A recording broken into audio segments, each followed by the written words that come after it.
respect the possibility of just a swapperoo that you have to account for. So he just goes with a standard Syndra. I'm not going to deal with any shenanigans. I'm just going to free farm. I'm going to have great utility. I'm still going to be a huge threat. It doesn't matter. Maybe the Jace wasn't what we wanted in the first place, but this is a good response from SKT that offers them a lot more pick potential than what Jin Air have. It relies entirely on the Kalista Thresh and Elise, and that range will be cut down as we progress in this game and Syndra starts getting in 100-0 range of everybody on Jin Air's side. Yeah, and there are a lot of decently squishy picks on the side of Jin Air. The Kalista, the Lucian, even the Elise, which generally nowadays is not building too tanky.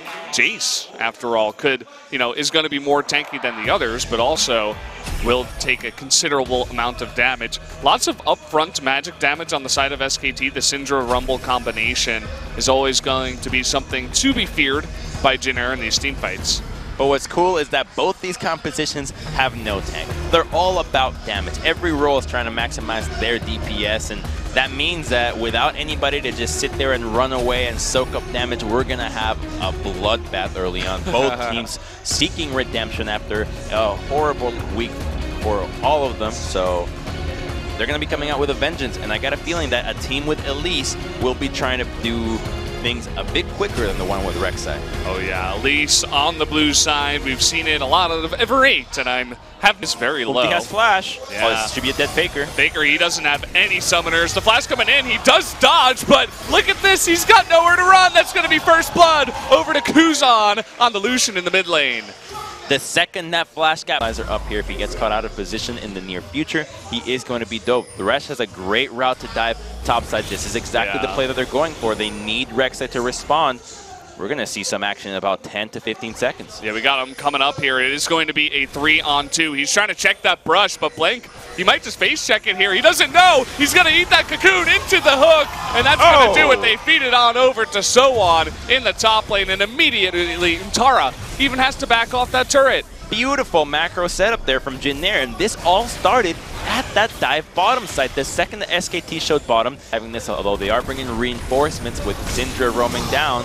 They get this hook here onto Blank. There's the Void Rush. Snowflower still eating a bit of damage here. Comes Faker going over the wall, but he eats that cocoon. Can they burst him down? They're looking for the kill. He gets super low, but the heal is going to save him for now. Big slow, but the culling from the mid lane. Kuzan makes his way down, and that is going to be a fantastic conversion for Jin Air as they pick up the kill. Kuzan with the drive-by like he owes him money. Goes straight for Faker. Now he's 0-2 and burns both summoners on that. Here comes the push onto the mid lane. That's going to be a Ripped Herald, and Tier 1 goes down as well. This is huge for Jin Air. Guys, what is going on? Jin Air, they're coming off a loss 0-2 to BBQ, and now they are playing SKT like a fiddle.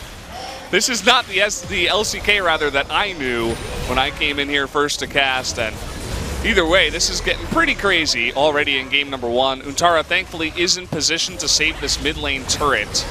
Something at least good finally happening for SKT. That was a great move from Untara to really salvage that situation, and we're going to take another look at it again.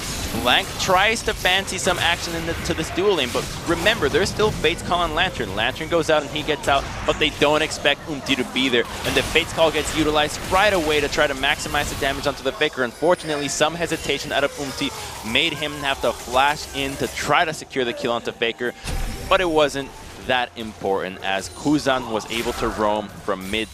Although Sowan, he is going to be tracked down here. Blank coming on in. Can they convert this for a kill? Blank is not going to get that on Burrow. Forces the flash out here. Snowon going over the wall. The Void Rush does come through, and they do pick it up, but they do lose their mid Tier 1. I feel like that was inevitable anyway. Oh yeah, but he was so greedy. SKT's great at disengaging. They're also great at finding opportunities for Dragon. Wait, hold on. Okay, we got this on Burrow. Good flash out of Umti, but he's not going to be able to get out of that on Burrow. He turns it around. Oh, look at that burst damage. Blank is going to go down in the end of it as both Kuzan and Umti, very fed at this point. They were able to just still keep you a relevant factor in team fights.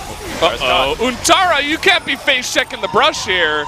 Not really the brush, but just running through the mountains, through the jungle, I should say, and does get taken out there.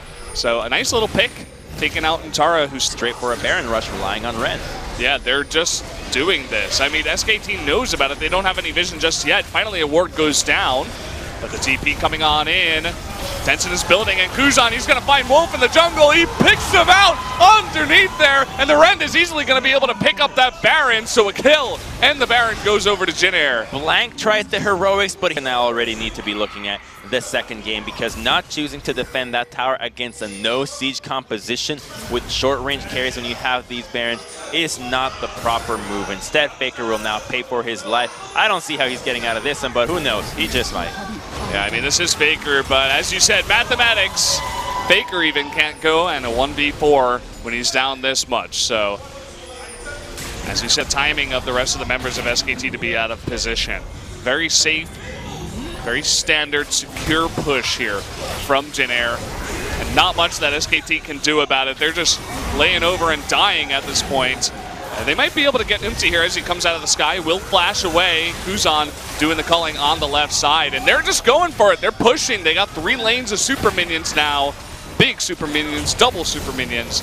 And they're going to be going for it. Big death sentence into the cocoon. Goodbye, Untara. Although he does get that Zhonya's there at the last second. Nice job by Wolf to try to make this interesting. They're looking for more kills. So many low members. Kuzan 1v5. Can he do it? Looks like he should be able to. He's got a lot of health too. Not quite 1v5 as Teddy's coming in here. That's going to be game number 1 going over to Jin Air in an absolute 28-minute-and-a-half stomp against SKT. Lean. This looks like game 1 of SKT against KT. It was so one-sided, and it felt like SKT was completely blown out of water. They had no idea what hit them.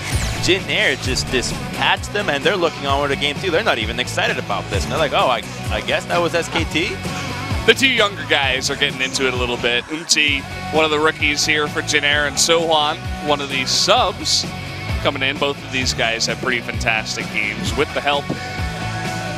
I love that Sohwan has his shirt completely